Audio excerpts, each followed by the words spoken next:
আল্লাহর নবী যখন মক্কার কাফেরদের সঙ্গে বিভিন্ন রকমের ঝামেলায় জর্জরিত, সে সময় পৃথিবীর দুটো সুপার পাওয়ার রোম আর পারস্যে যুদ্ধ চলছিল। ঘটনাক্রমে রোম ছিল আহলে কিতাব আর পারস্য ছিল অগ্নিপূজক। স্বভাবতই মুসলিমরা আহলে কিতাবদের পক্ষে, তারা আল্লাহ বিশ্বাস করে। কিন্তু যুদ্ধে রোমানরা পরাজিত হলো, পারস্যের লোকেরা অগ্নিপূজকরা জিতে গেল। মক্কার লোকেরা খুশি হয়ে গেল। পারস্যে যেরকমভাবে আহলে কিতাবদের বিরুদ্ধে অগ্নিপূজকরা বিজয় লাভ করেছে, আমরাও আহলে কিতাব মুসলিমদের বিরুদ্ধে মক্কার মূর্তি পূজকরা বিজয় লাভ করব। আল্লাহ তাআলা ওহী নাযিল করে জানিয়ে দিলেন, আলিফ লাম মিম গুলিবাতির রুম ফি আদনাল আরদি ওয়া হুম মিন বাদি গালাবিহিম সায়াগলিবুন ফি বিদ'i সিনিন। আল্লাহ তাআলা জানিয়ে দিলেন রোম পরাজিত হয়েছে ঠিকই, কিন্তু অল্প সময়ের মধ্যে, সর্বোচ্চ 3 থেকে 10 বছরের মধ্যে রোমানরা বিজয় লাভ করবে, অগ্নিপূজকরা পারস্যরা পরাজিত হবে। এটা কোরআনের মুজিজা। ঠিকই কয়েক বছর পরে রোমানরা বিজয় লাভ করলো আর পারস্যরা পরাজিত হলো।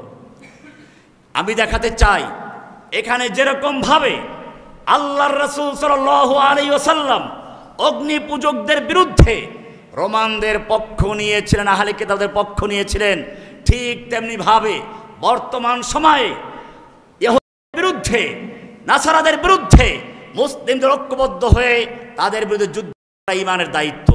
কোরআন পরিষ্কার করে দিয়েছে, ইয়া আইয়ুহাল্লাযীনা আমানু লা তাত্তাখিযুল ইয়াহুদা ওয়ান নাসারা আউলিয়া। হে ঈমানদারগণ, খবরদার তোমরা ইহুদিদেরকে বন্ধু বানাইও না, অভিভাবক বানাইও না। বাদুহুম আউলিয়া বাদ, তারা একে অপরের বন্ধু, তোমাদের বিরুদ্ধে তারা ঐক্যবদ্ধ হয়ে যুদ্ধ করবে। ওয়ামান ইয়াতাওয়াল্লাহুম মিনকুম, জেনে রাখো তোমাদের যে কেহ ইহুদিদেরকে বন্ধু বানাবে, ফাইন্নাহু মিনহুম, সে তাদেরই একজন। তোমাদের মধ্যে যে কেহ হিন্দুকে বলো, খ্রিস্টানকে বলো, বলো, যে বন্ধু বানাবে, সে যতই মুসলিম দাবি করুক, সে হিন্দু হবে, খ্রিস্টান হবে, বৌদ্ধ হবে, সে মুসলিম হতে পারে না। কোরআন পরিষ্কার করে দিয়েছে, ওয়ামান ইয়াতাওয়াল্লাহুম মিনকুম ফাইন্নাহুম মিনহুম। এখানে এটা বর্তমান বাংলাদেশের জন্য প্রযোজ্য। কোরআন পরিষ্কার বলে দিয়েছে, ওয়ালান তারদা আনকাল ইয়াহুদ ওয়ালান নাসারা হাত্তা তাত্তাবিআ মিল্লাতাহুম।